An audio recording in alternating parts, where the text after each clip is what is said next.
Sur les annonces économiques avec Myriam Mascarello. Bonsoir Myriam. Bonsoir La Stéphanie. priorité d'Emmanuel Macron, on l'a vu sur le plan économique, ce sont les jeunes et l'emploi. Et oui, parce que l'équation n'est pas simple, il faut le dire. Après cette épidémie de Covid, vous avez un PIB français, donc la richesse produite en un an, qui devrait reculer de 11% à la fin de l'année 2020. Vous avez 700 000 jeunes qui vont arriver sur le marché du travail à la rentrée. Et vous avez entre 800 000 et 1 million de chômeurs qui vont apparaître, qui vont s'ajouter aux statistiques d'ici le printemps 2021. Et donc, l'idée, si vous voulez, du président et du gouvernement, c'est de dire surtout ne refaisons pas les erreurs que nous avons fait pour la crise de 2008, de 2010. C'était cette espèce de cercle vicieux entre les politiques d'austérité, la baisse des dépenses publiques, puisqu'on était en crise, et la récession qui s'en suivait. Ne réenclenchons pas ce cercle, au contraire, faisons de la relance. Donc c'est le fameux plan de relance de 100 milliards dont il a parlé. Ouvrons les cordons de la bourse en quelque sorte et investissons dans l'avenir. Donc les investissements dont il parle, c'est effectivement déjà dans les générations futures, dans les jeunes. Donc ce fameux plan jeune dont il parle, avec des mesures qu'on a pu entendre, exonération par exemple des cotisations sociales des entreprises qui embaucheraient ces jeunes, surtout les moins qualifiés, à hauteur de à peu près un SMIC et demi, un SMIC,6 pour être précise, 200 000 places de formation pour ces jeunes qui ont terminé leurs études, qui normalement devraient rentrer sur le marché du travail, mais qui ne vont pas forcément trouver de travail et qui donc pourraient peut-être se spécialiser, continuer à un moment donné quelques mois une formation. 300 000 contrats d'insertion, ça ce sont pour les jeunes qui sont en alternance, vous savez, en apprentissage, en filière courte. Eux aussi, il va y avoir des difficultés pour valider ces formations et ces diplômes, s'ils n'ont pas ces contrats d'insertion. Et puis 100 000 places en service civique. Bon, ça c'est une mission de service public, en quelque sorte, rendre service à la nation plutôt que d'être inactif en attendant que les choses s'arrangent. Donc investissement dans les générations futures, clairement.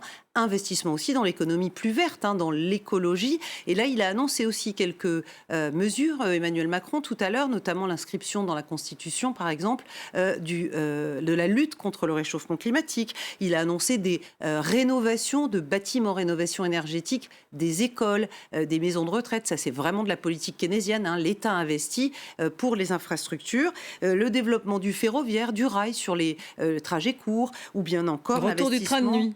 Voilà, par exemple, le retour des trains de nuit. Et puis l'investissement dans des énergies d'avenir, comme l'hydrogène, qui est très peu polluant, mais qui n'est pas encore tout à fait au point. Il y a même des investissements, d'ailleurs, dans l'économie à forte valeur ajoutée, les technologies du futur, la 5G, l'intelligence artificielle, ce que le président appelait la numérisation de l'économie, qui permet peut-être la relocalisation tout en étant compétitif avec des pays qui ont des main-d'œuvre beaucoup moins chères que les main-d'œuvre occidentales. Voilà, tout ça dessine un plan de relance pour éviter le cercle vicieux de 2008-2010. Alors comment va-t-il financer ces mesures? Ça ne sera pas par une hausse des impôts. Non, il l'a dit. Il l'a dit clairement. En tout cas, pas tout de suite. Pas d'impôts, voilà.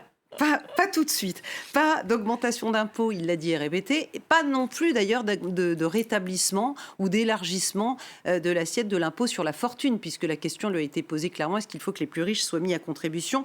Pour lui, ce n'est pas d'actualité. Ça n'est pas non plus d'ailleurs d'actualité pour son ministre des Finances, Bruno Le Maire, qui l'a reconduit.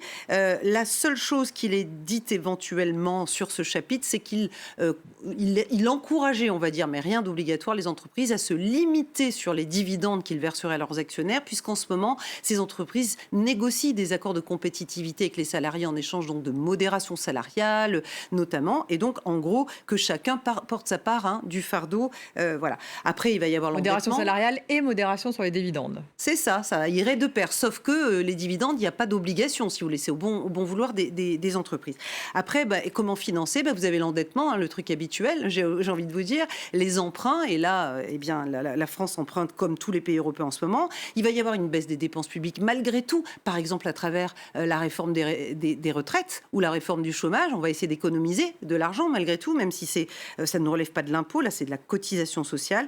Et puis, je pense que le président espère bien, évidemment, boucler le plan de relance européen, avec potentiellement, s'il est accepté en l'état, peut-être une trentaine de milliards que la France recevrait et qu'elle n'aurait pas à rembourser, qui lui permettrait de faire les investissements dont on a parlé.